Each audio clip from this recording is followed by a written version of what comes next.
Have you ever seen a really huge elephant held down by a stake and thought, wow, that stake doesn't really seem like it should be able to hold it? Well, it can't. It actually can't hold it, but the elephant has been trained into believing that it can. You see, as a very small elephant, it is staked to the ground, and at that time, it definitely can hold the elephant. It pulls and pulls, it runs, it stops, it can't get away. And over time, it is trained into helplessness. Over time, it is trained into believing that it is hopeless for it to even try. And so it starts to just stand there, staked down. This is my life. This is how it is. I need someone to come and release me for me to go. And now the person that releases it has full control. Now the elephant grows and grows, weighing tons, huge, powerful, can knock over trees, can do amazing things. And yet, once they take it back, put the rope around its ankle again, it will stand there, believing that it cannot move again.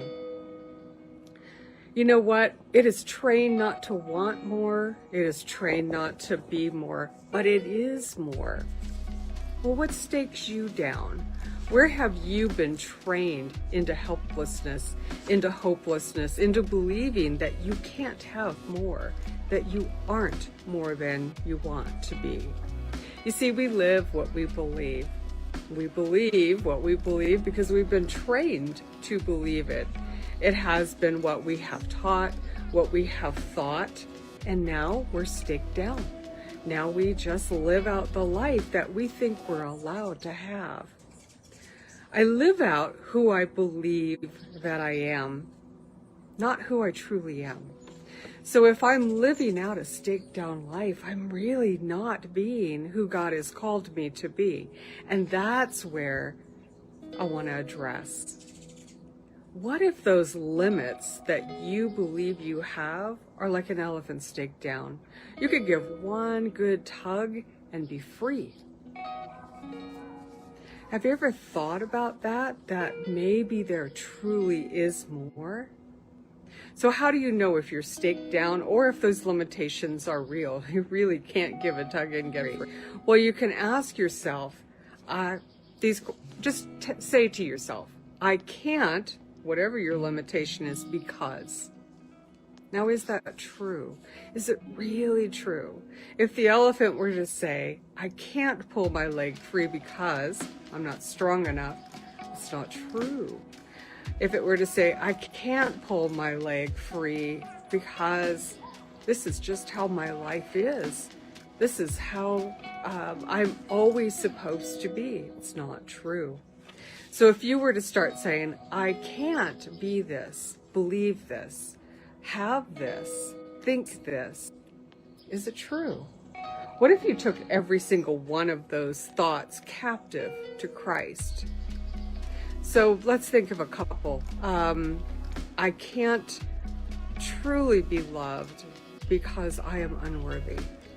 Would Christ think that thought about you? I don't think so. What if you thought, I can't be more than what I've been, I'm just not supposed to?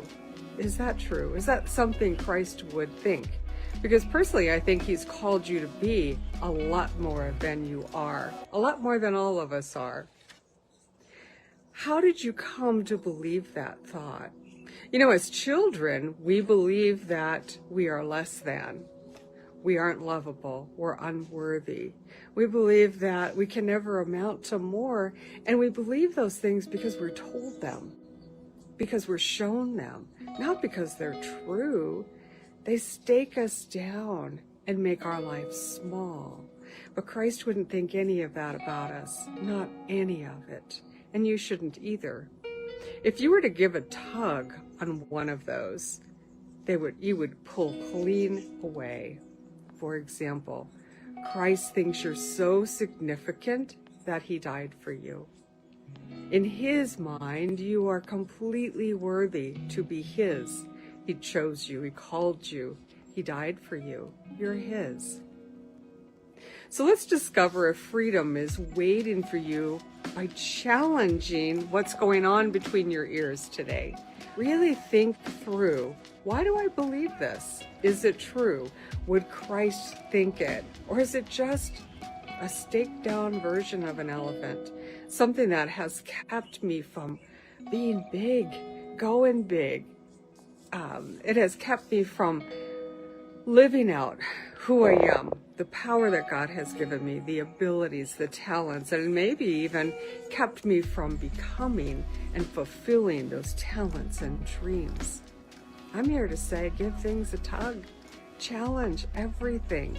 Is it true? Would Christ think it? And if not, do something different. Be who you were always meant to be.